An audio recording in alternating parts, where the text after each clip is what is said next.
Sono momenti utili di confronto, momenti in cui ci confrontiamo appunto sulle problematiche, su quello che ci troviamo ad affrontare ogni giorno, sono momenti dove raccogliamo le istanze, facciamo squadra e queste istanze le portiamo al governo e alla regione. Tanti sindaci trevigiani presenti agli stati generali dell'Anci Veneto di Verona, proprio con l'intento di trovare sponda nell'affrontare i problemi di tutti i giorni e la prima preoccupazione resta per gli immigrati.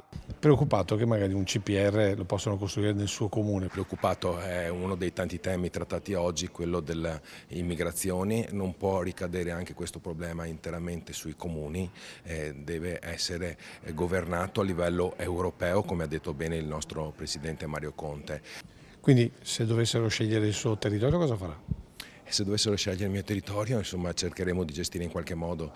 E il comune, tra l'altro mio di Mogliano, sta già dando tanto, c'è un centro di accoglienza che è attivo da molti anni, con una cinquantina di persone in questo momento presenti, quindi stiamo già dando da molto tempo. Ecco. Altro tema caro ai primi cittadini, l'autonomia. Partire dall'autonomia.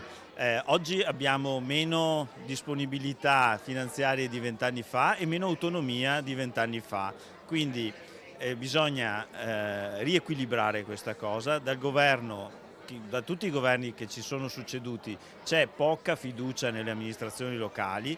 Noi in Veneto possiamo dire che abbiamo fatto bene il nostro lavoro, abbiamo enti ben amministrati e quindi meriteremmo maggiore fiducia. Il vero rammarico lo rappresenta il sindaco di Cappellamaggiore, sottolineando la mancanza di rappresentanti di governo da Roma. Dispiace che magari non ci fosse qualcuno che rappresentava lo Stato, perché poi ci si lamenta di tante cose, non era un'occasione solo per lamentarci ma anche per dire come andare avanti e che però se ti mancano gli interlocutori è un po' più difficile.